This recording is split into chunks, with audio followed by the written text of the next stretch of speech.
আপনি কি বাংলার এমন কোনো ঐতিহ্যমণ্ডিত বাগানবাড়ি ঘুরে দেখতে চাইছেন যেখানে আপনি রেনেসাঁ যুগের ইতিহাসকে খুঁজে পাবেন, যেখানে আপনি সবুজে মোড়া আরণ্যক পরিবেশে পাখিদের কলকাকলির মূর্ছনায় মোহিত হতে চাইবেন, যেখানে আপনি একান্তে শান্তিনিকেতনের মতো পরিবেশে বসে গঙ্গাপাড়ে বহমান স্রোতস্বিনীর ছন্দ উপভোগ করতে করতে একটা গান বা কবিতা অথবা নিদেন পক্ষে একটা প্রেমের চিঠি লিখতে চাইবেন।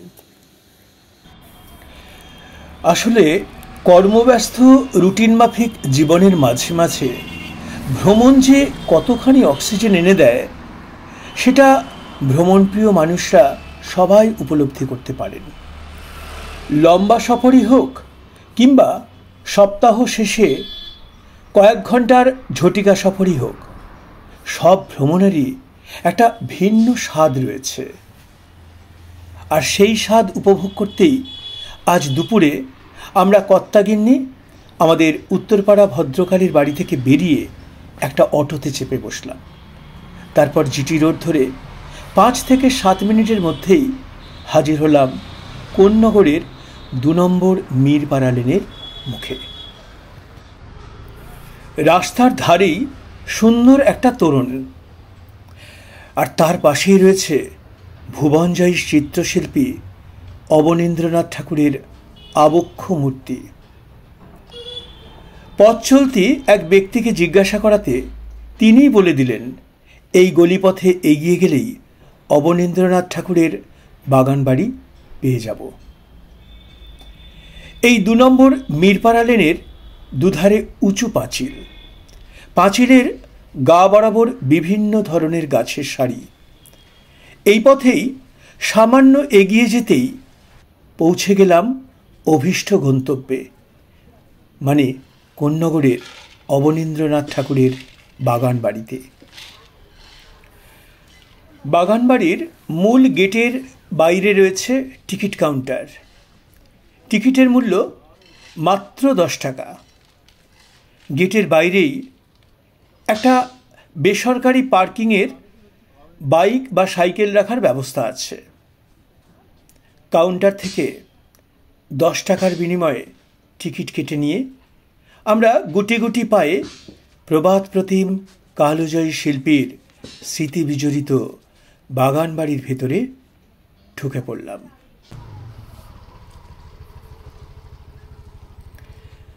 বাগান বাড়ির মূল গেট থেকে ঢুকেই ডান দিকে বেশ বড় একটা দালান, আর 4টে ছোট ছোট ঘর।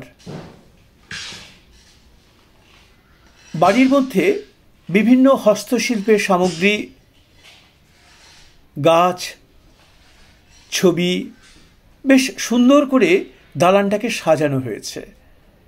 এই ছোট ছোট ঘরগুলোর কোনোটা গ্রন্থাগার, কোনোটা রন্ধনশালা, কোনোটা বা ভাড়ার ঘর, বা কোনোটা বা দ্বার রক্ষকের ঘর।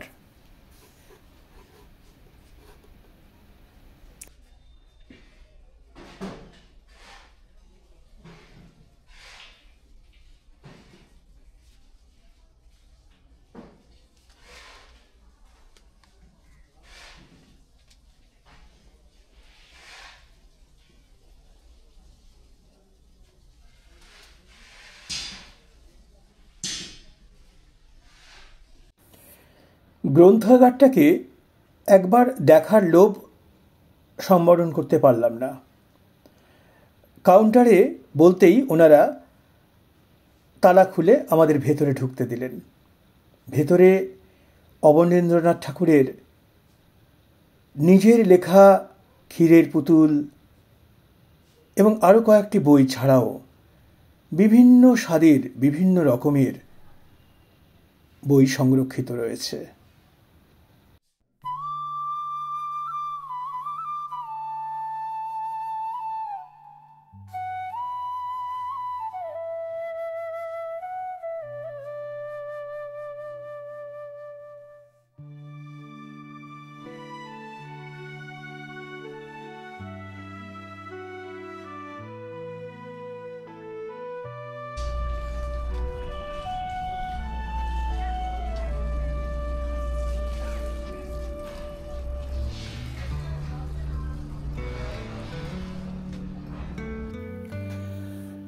চারিদিকে শান্তিনিকেতনে ভাবনার প্রতিফলন বেশ স্পষ্ট।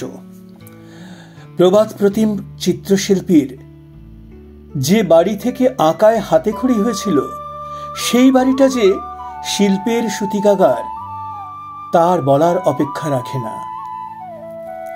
কিন্তু কয়েক বছর আগেও এই বাগান বাড়িটা অবহেলার শিকার হয়ে একটা জঙ্গলের স্তূপ হয়ে পড়েছিল। ইতিহাস ঘাটলে জানা যায়, প্রিন্স দ্বারকানাথ ঠাকুরের কেনা অজস্র জমিদারির মধ্যে একটি অংশ ছিল কোন্নগরের হুগলি নদীর তীরবর্তী এই বাগান বাড়ি। কোন্নগরের এই বাগান বাড়ি তার মধ্যম পুত্র গিরীন্দ্রনাথের ভাগে পড়েছিল। গিরীন্দ্রনাথ ঠাকুরের ছেলে গুণেন্দ্রনাথ ঠাকুর উত্তরাধিকার সূত্রে এই বাগান বাড়িটি পান।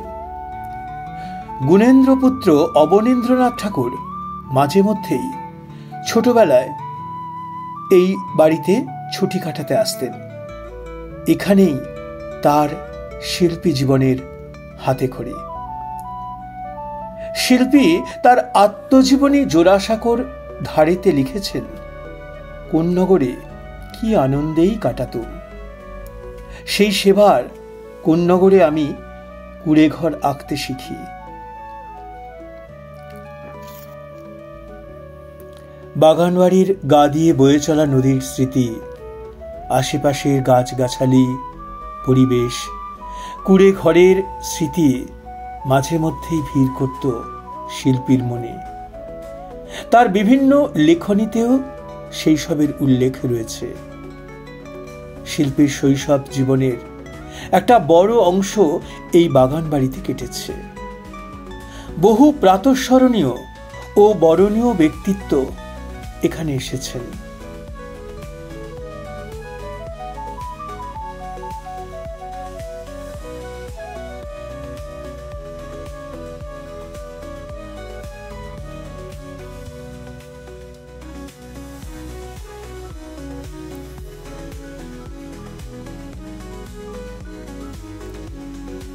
এইসব দেখতে দেখতে সামনের দিকে এগিয়ে গেলাম।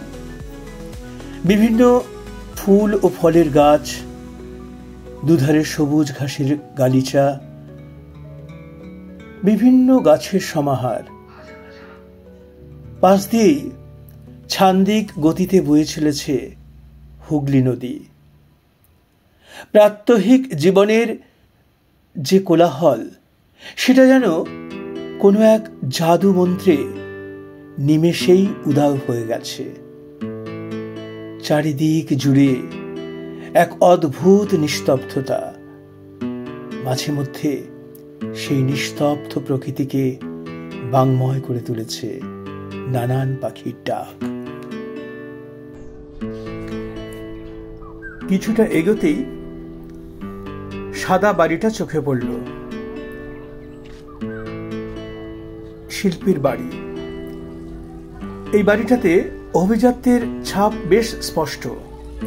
দেখেই মনে হলো বহু পুরানো বাড়ি, তবে সেটি সংস্কার করা হয়েছে।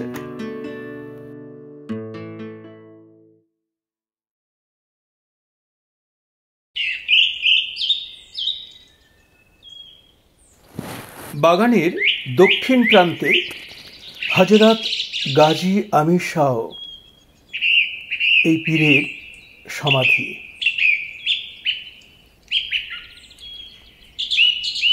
এই সমাধি নিঃসন্দেহে হিন্দু মুসলিম ধর্মীয় মেলবন্ধনের এক অপূর্ব নিদর্শন। পীরের সমাধির পাশেই রয়েছে একটা সুইমিং পুল। পৌরসভার তত্ত্বাবধানে সেটি সংস্কার করা হয়েছে। অনুমান করা হয় যে এই সুইমিং পুলে কিশোর অবন ঠাকুর নিয়মিত সাঁতার শিখতেন।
এই সুন্দর আরণ্যক আশ্রমিক পরিবেশ অনুভব করতে করতে আমরা শিল্পীর বাড়িতে প্রবেশ করলাম।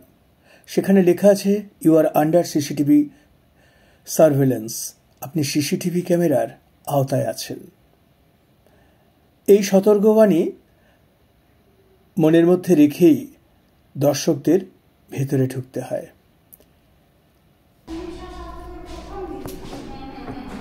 ভেতরে ঢুকতেই চোখে পড়ল শিল্পী অবনীন্দ্রনাথ ঠাকুরের একাধিক ছবি রেপ্লিকা।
বাড়ির ভিতরের দেওয়ালের আলমারি ও দালানে সাজানো রয়েছে কাঠ ও বিভিন্ন সামগ্রী দিয়ে তৈরি নানান হস্তশিল্প।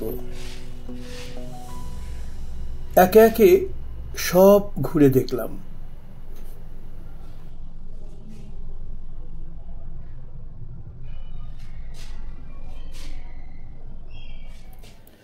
শিল্পীর বাড়ির অনতিদূরেই পথের ধারেই চোখে পড়ল সৃজনশীল ভাবনায় গড়ে তোলা একটা ছোট্ট কুটির। কুটিরের গায়ে শিল্পীর তুলিতে শৈল্পিক ভাবনা ফুটে উঠেছে। বাগানবাড়িটি প্রায় ১৩ বিঘা জমির উপর স্থাপিত। চারপাশে বড় বড় গাছপালা ও গঙ্গার তীরবর্তী মনোরম পরিবেশে ঘেরা। ২০০৭ সালে পশ্চিমবঙ্গ হেরিটেজ কমিশন এটিকে হেরিটেজ বিল্ডিং হিসাবে ঘোষণা করে। কুড়েঘরটির সামনে সেই কাঁঠাল গাছ যার তলায় শৈশবে খেলা করতেন বালক অবন ঠাকুর। সেই গাছটিকে বিশেষভাবে সংরক্ষণ করা হয়েছে।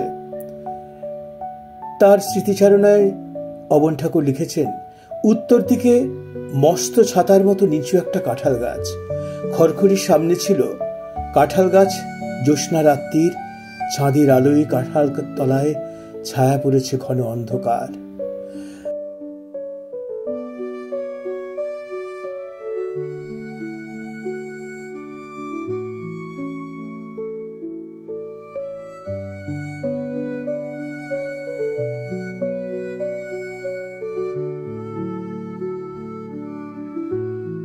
শিল্পীর বাড়ির সামনে থেকে সিঁড়ি নেমে গেছে গঙ্গার ঘাট পর্যন্ত।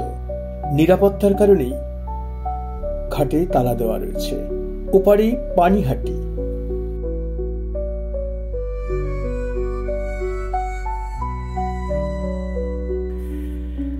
ছায়া সুনিবিড় বাগান বাড়ির রাস্তাটাও ভীষণ সাজানো গোছানো। রাস্তার ধার বরাবর কোথাও পাথর দিয়ে সৃজনশীল ভাবনায় গড়ে তোলা হয়েছে বসার জায়গা, আবার কোথাও বা পরিত্যক্ত গাছের গুড়িকে সুন্দর করে সৌন্দর্যায়নের কাজে ব্যবহার করা হয়েছে। কোনো কোনো জায়গায় সবুজ ঘাসের মাঝেও বর্গাকারে নিপুণভাবে সাজানো হয়েছে। রাস্তার পাশে থাকা বাঁশের ফেন্সিং, বসার জায়গা, সব কিছুর মধ্যেই শৈল্পিক ভাবনার ছাপ ফুটে উঠেছে।